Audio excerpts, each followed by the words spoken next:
Chapter 2. Ornithopter. Tokasia did not send the boys back with Bly that trip, or for any other trip to Penregan for the next 6 summers. Urza came to terms with Ricklau, and Mishra was more careful about sitting on others' bunks. Loran went back to Penregan and stayed away for 5 years. Bly wore out the new oxen and tried to buy one of Tokasia's amulets, to no avail. Tokasia continued to dig and to bring up the 2 boys put into her care. At first, Tokasia thought of Urza and Mishra as 2 parts of a single entity. Her inclination was reinforced by the way the 2 looked at each other before answering a question. Yet they were very different people, and the desert brought out different parts of their personalities. Urza became more studious, devouring every scrap of information that Tokasia had gathered on the Thran. He pored over the roster of artifacts from previous seasons, and even the scrap heaps of material that had been discarded. In this fashion, he found several pieces that belonged with later discoveries, but had been discarded at the time. Urza, Tokasia quickly discovered, was intrigued by the manner in which things worked. At 12, he took apart the front limbs of one of the amulets, reassembling it only after Tokasia threatened dire consequences. He and Mishra rebuilt the beast overnight, and their impromptu redesign stopped the lurching problem the machine had previously experienced. The elder brother grew lean and weary in the hot sun. His hair bleached to a straw-colored blonde, and he now gathered it in a ponytail across the back of his neck. His knowledge was encyclopedic, and his insights keen.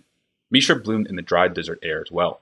While Urza burrowed through the tattered scrolls and maps, Mishra learned to dig, to sift, and excavate.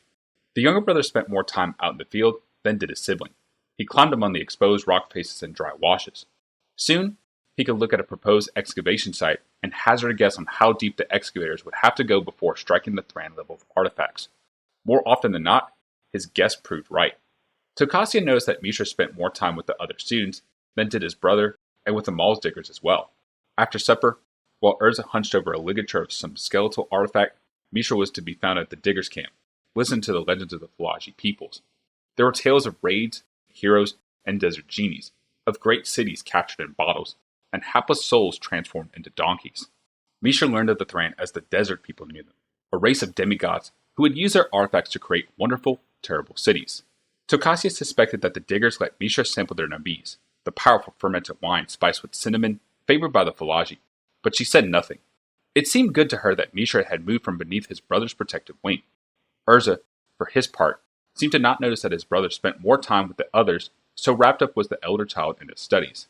The work in the desert toughened Mishra. He was more muscular, the result of long hours at the dig sites, and his flesh had a deep worker's tan.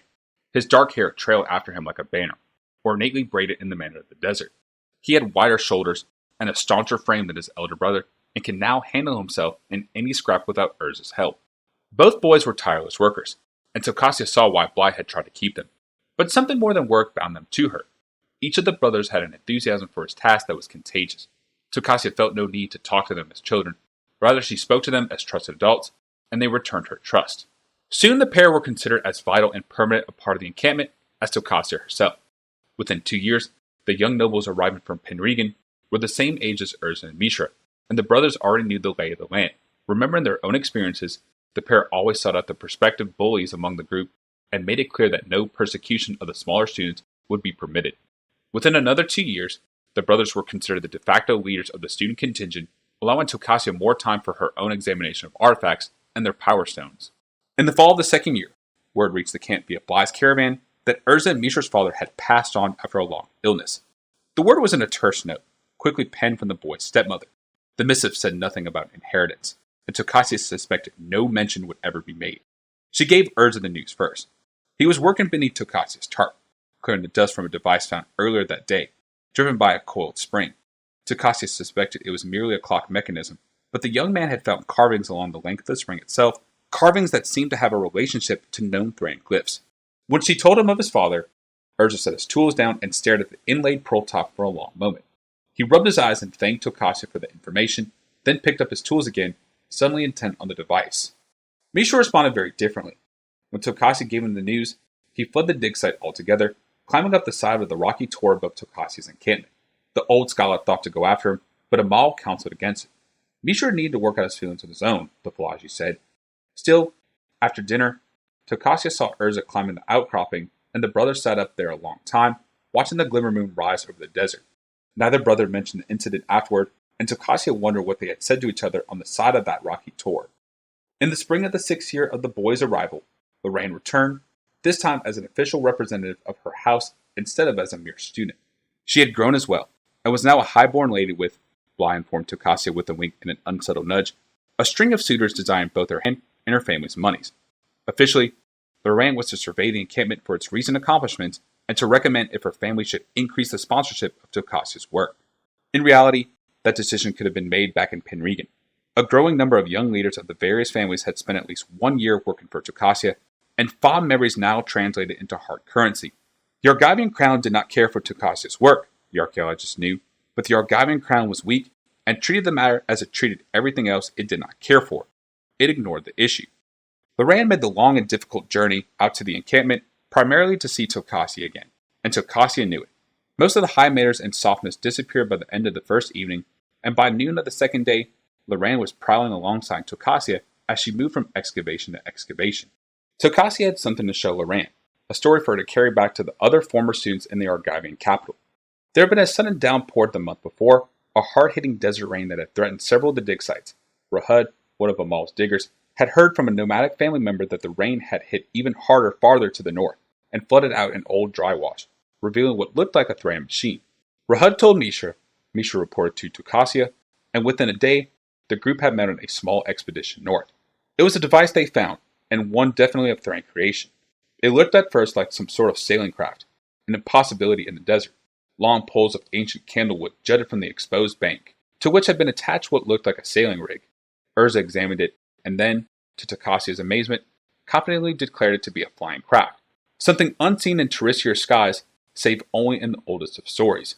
For the next week, the camp activity moved to the new site, seeking to pry loose the bird-like flying machine and haul it back to the main encampment. The diggers had to work quickly to avoid attention of less friendly desert phylogeny, as well as the predatory sand-colored rocks. The students were pressed into duty hauling dirt and clearing debris, and Urza and Mishra camped on the site to guard the new find. It only took a few days to pry the device free of the surrounding soil and rock, and Urza was proven right.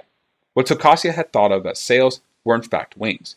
The construction did seem fashioned like a bird, and Tokasia dubbed it an ornithopter. Both wings were intact, though the tail assembly had been crushed. A small maze of wires and tubes at the heart of the craft cradled a now shattered power stem.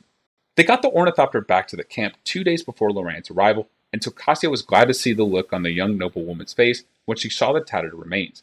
To any Argivian, it was a mess of fractured poles, smashed metal, and scraps of ancient fabric. But to any former student of Tokasia, it was a treasure. To see a large device after spending a summer trying to pry fragments of the rock with a small brush made the archaeologist and her students indescribably happy. Tokasia also noticed that with the passage of time, Loran also grew more sure of herself. She no longer hesitated to speak, nor did she spend all of her time with her old mentor. For the first few days, she hovered over Urza, who had removed the crystal housing from the ornithopter and was busy disassembling and cleaning the small device. Then, without any warning, she suddenly switched her time and attention to Mishra, who was rebuilding the larger framework of the craft itself. Tokasia did not know what, if anything, had happened to make Loran change her interest.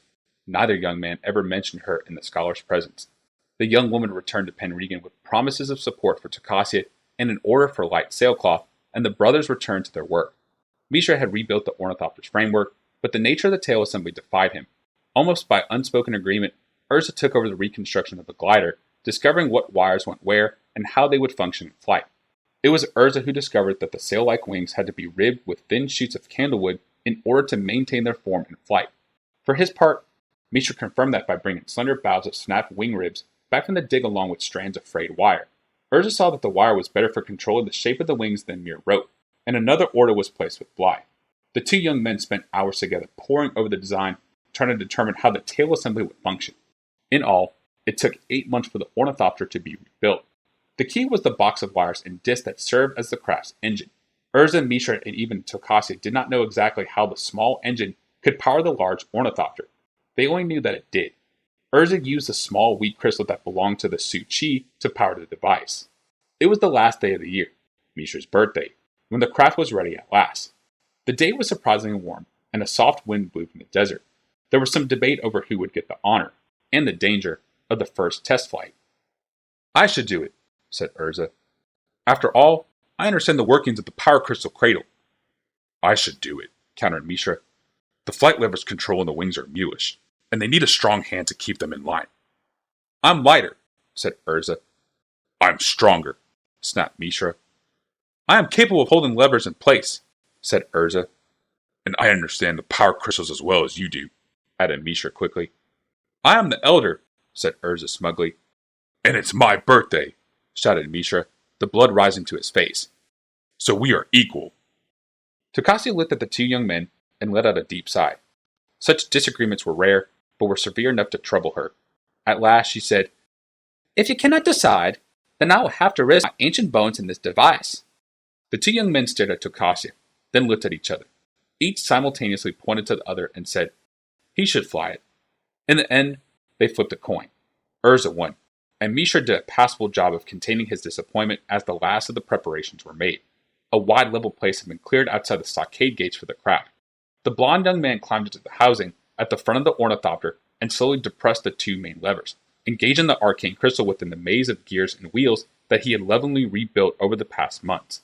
The entire craft tumbled as the last of the slack and the wires were taken up and the wings accordioned out in the great pair of sails. The wings beat downward, once, twice, and then a third time.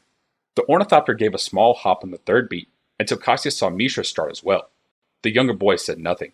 His eyes seemed transfixed by the sight, and his hands were clenched. Tokasia wondered if he was worried for his brother, or worried that his brother would damage the machine before he had a chance to try it. The device took another short hop, then another, larger leap.